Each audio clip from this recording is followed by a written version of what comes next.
The courtroom was packed that morning. People shuffled in with parking tickets, speeding fines, and small mistakes of everyday life.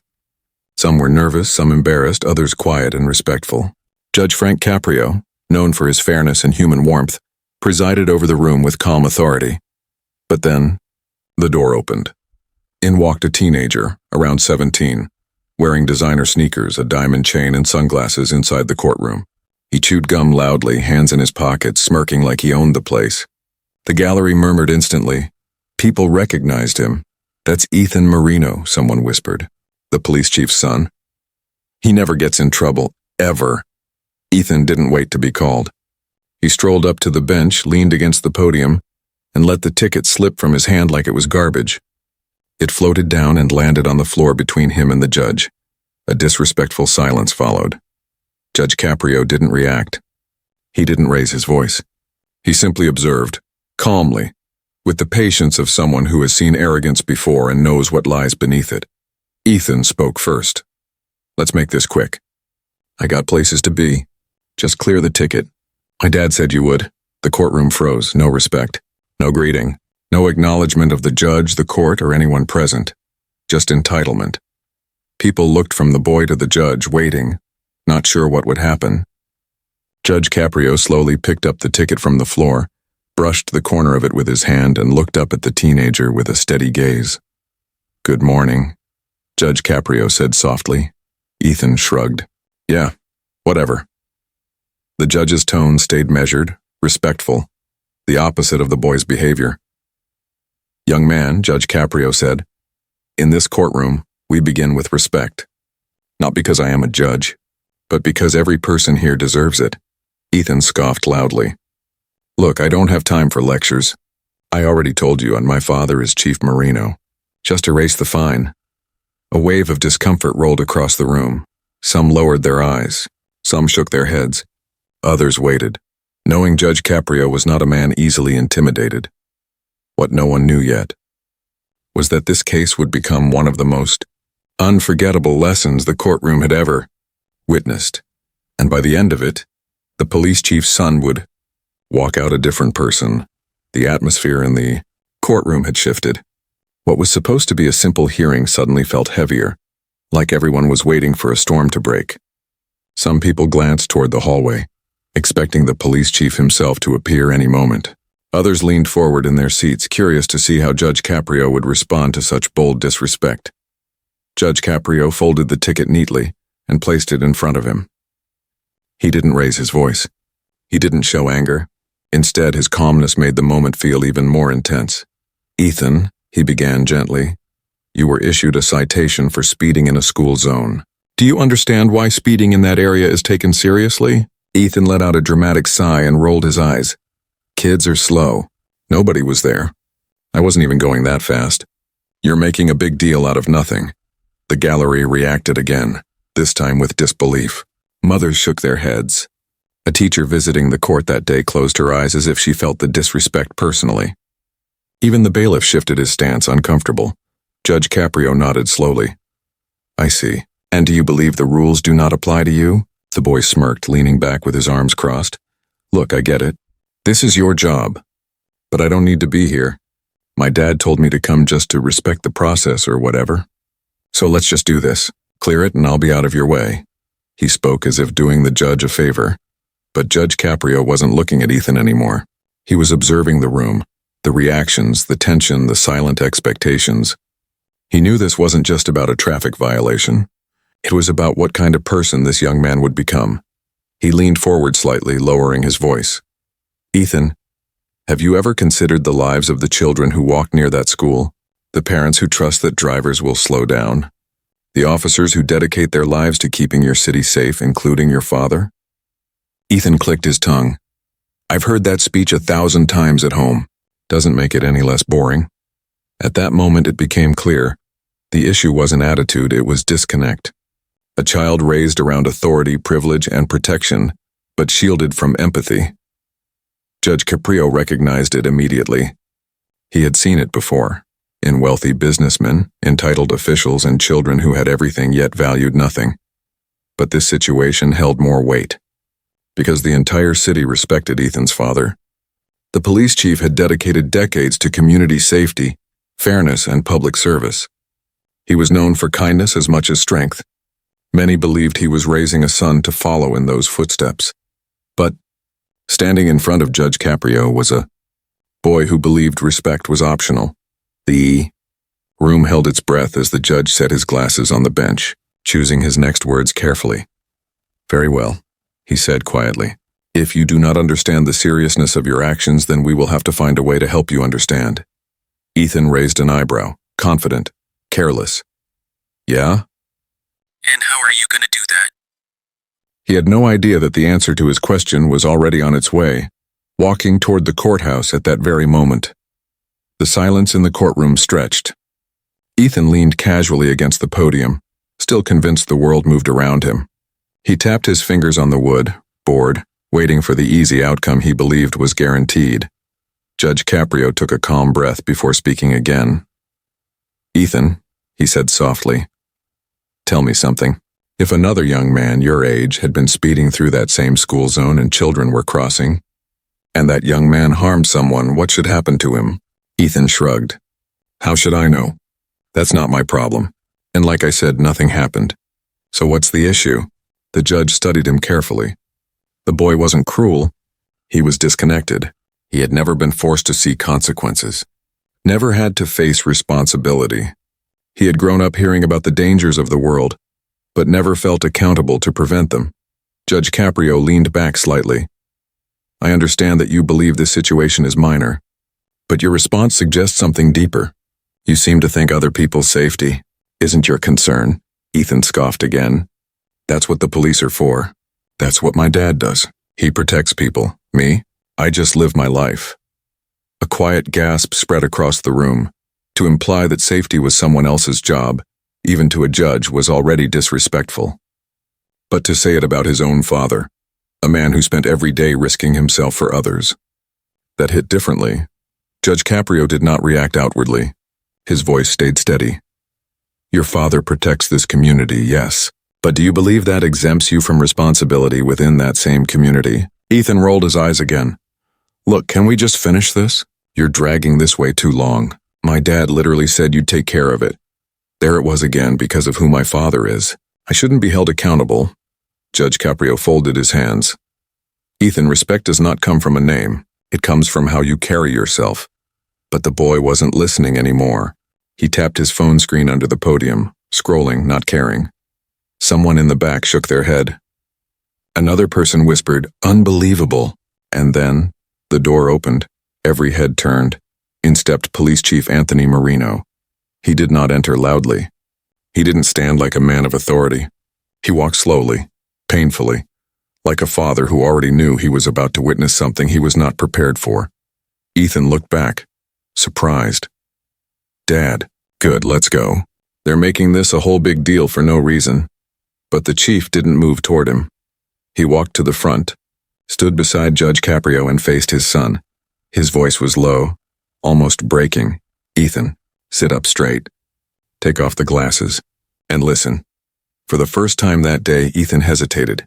The chief continued, not as an officer, but as a father carrying years of pride, love, and disappointment. "Son, I didn't raise you to disrespect people. I didn't spend my life protecting this city so you could believe you're above it." Ethan's confidence faltered.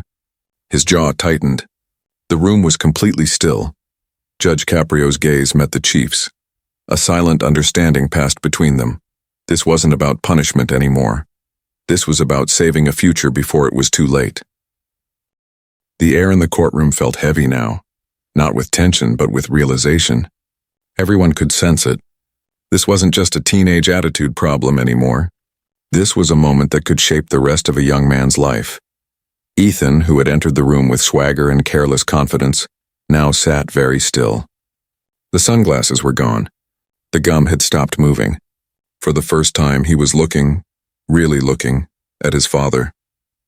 Police Chief Marino stood tall, though there was pain in his posture, the kind of pain only a parent could understand. A pain that comes not from anger, but from wanting your child to choose the right path. He didn't speak loudly. He didn't need to. His voice carried years of sacrifice, of long nights of trying to raise his son with values he hoped would take root. "Ethan," he said quietly, "every day I see the consequences of selfish decisions. I have seen parents bury their children because someone didn't care enough to drive slowly. I have seen lives destroyed because someone thought the rules didn't apply to them." The courtroom listened, unmoving. "I protect this city because every life here matters, not just yours. Not just mine. Everyone's." Ethan swallowed hard. His bravado was slipping. But the battle inside him was not over yet. He clenched his jaw, looking troubled, defensive. "So what?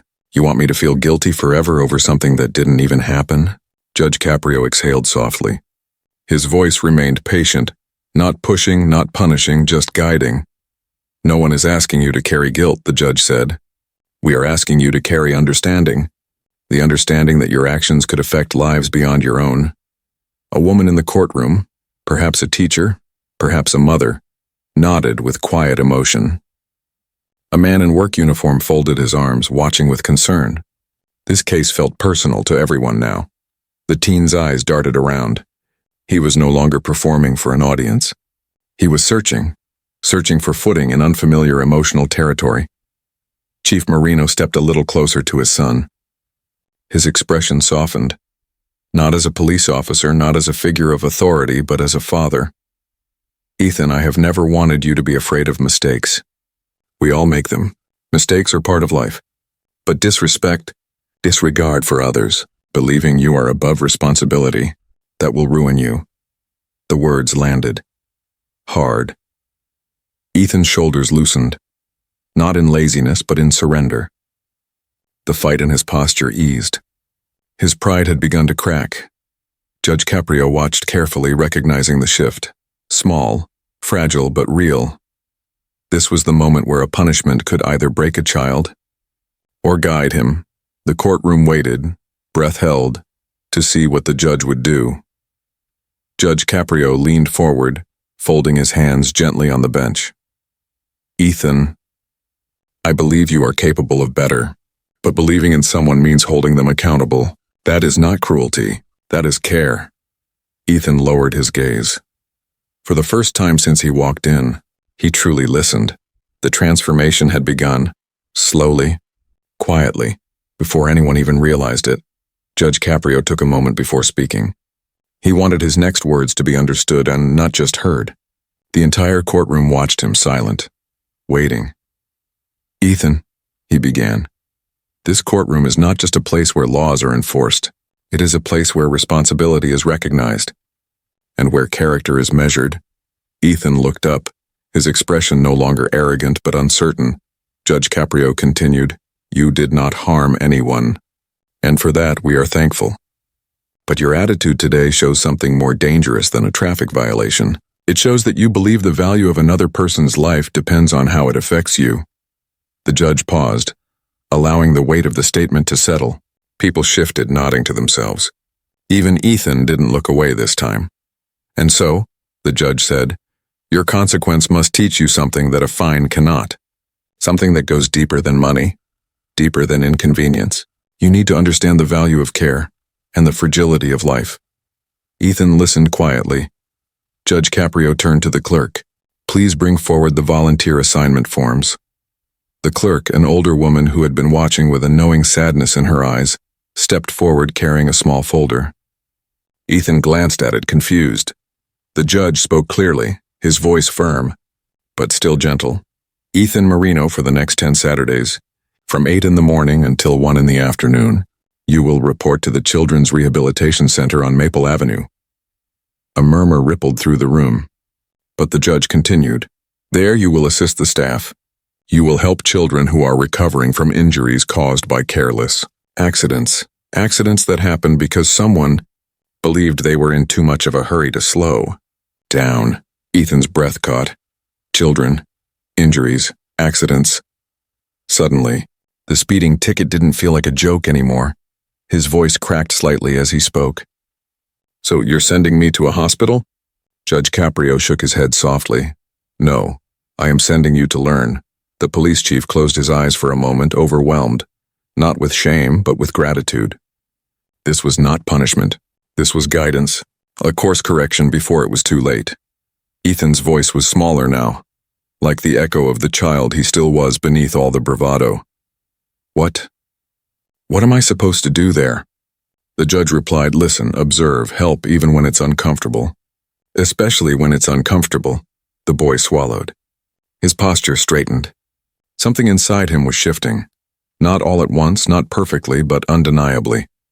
Judge Caprio looked directly into Ethan's eyes. Your father protects this city with his service. Now you will protect others with your empathy. The courtroom remained completely silent. No one smirked. No one whispered. No one questioned the decision. Because everyone understood. This was the moment that would define who Ethan would become. Ethan nodded slowly, for the first time, with sincerity. I'll do it. And the police chief, a man known for strength and composure, exhaled a breath he had been holding for years. The first Saturday arrived colder than expected. Ethan stood outside the Children's Rehabilitation Center, hands deep in his jacket pockets, staring at the glass doors. He felt nervous, something he wasn't used to. Not because someone forced him to be here, but because he didn't know what to expect. Inside, the hallways were filled with soft colors, drawings taped to walls, and the faint sound of laughter mixed with quiet struggle. A nurse greeted him with a warm but tired smile. You must be Ethan. Come with me. I'll show you where you're needed. She didn't ask who his father was. She didn't treat him like someone special. She treated him like any other volunteer, and for the first time in a long time, Ethan realized how good that felt. He spent the morning helping children with mobility exercises, holding their hands as they tried to walk, steadying wheelchairs, fetching toys dropped on the floor. Some of the kids were younger than 10, their legs wrapped in braces, their movements slow and full of effort. One little boy, Liam, looked up at him with big, determined eyes. It's okay if I fall, Liam said, gripping Ethan's hand. I just try again. Those words landed deeper than any lecture ever had. Every week Ethan returned, and every week something changed. The arrogance faded. The boredom vanished. He began listening more, helping more, caring more. He started arriving early, and not because he had to, but because he wanted to. He learned the names of every child. He celebrated their progress, no matter how small. He laughed with them. He encouraged them. And sometimes, when no one saw, he wiped tears from his eyes after seeing how hard they fought for every step. By the 10th Saturday, the boy who had walked into Judge Caprio's courtroom with sunglasses and swagger was gone. The young man standing there now carried something different: humility, compassion, and understanding. When the final session ended, the children gathered around him, small hands tugging at his sleeves, asking if he would come back, and without hesitation Ethan said, yes, every week, even if I'm not required to. When Ethan returned to the courtroom to report his completion, the room recognized him instantly, but everything about him had changed. No gum, no sunglasses, no ego. He spoke quietly with sincerity. Your Honor, thank you. I didn't understand before. I do now. Those kids, they try harder every day than I ever have. I want to be better. Not because of who my father is, but because of who I want to be. Judge Caprio smiled. A gentle, proud smile. Then the lesson has done its work. And the police chief, seated behind his son, felt something he had been waiting for. Not relief, not pride, but hope. The courtroom was quiet as Ethan finished speaking. There was no applause, no dramatic outburst, only a deep, warm silence that often follows understanding. A silence filled not with tension, but with respect. Judge Caprio looked at Ethan with thoughtful eyes, the kind of look one gives when seeing a young person finally step into who they were always capable of becoming. Ethan, the judge said softly, I want you to remember something. Respect is not something you show only when someone is watching. It is something you choose, especially when no one is there to reward or punish you. Ethan nodded slowly. I understand. Your Honor, the police chief stepped forward then, placing a steady hand on his son's shoulder. There was no lecture left to give. The lesson had done what words could not. And for the first time in a very long time, father and son understood one another. Not as a figure of authority and a rebellious child. Not as a badge and a shadow trying to outrun it. But simply, as two people learning how to become better together. As Ethan and his father prepared to leave, Judge Caprio offered one final reflection, to Ethan, to the gallery, to whoever might remember this day later. Power is not shown through dominance. It is shown through patience. Respect is not earned by fear, but through kindness. And true maturity is not measured by age, but by the willingness to grow. Every person in the courtroom felt those words in their own way. Because truth is simple, and when spoken with sincerity, it does not need to be loud. Ethan walked toward the exit but paused. He turned back to the judge and said something no one expected. If it's all right, I'd like to keep volunteering. Not because I have to anymore, but because I should. Judge Caprio smiled. That is your choice, and that is how we know you've learned. And just like that, the hearing was over. But the story didn't end there. Weeks passed. Months passed, and Ethan continued returning to the rehabilitation center, long after his obligation ended. He didn't tell people. He didn't post about it. He didn't brag, he just showed up, quietly, consistently, with empathy, and in the end, that became his legacy in the community. Not the moment of arrogance, not the courtroom conflict, but the transformation that followed. Respect is not about titles, ranks, or who your family is. It's about how you treat people, especially the ones you think have nothing to offer you. Because someday the people you look down on may be the people who teach you who you really are. True strength doesn't shout. True strength listens. True strength learns. True strength changes.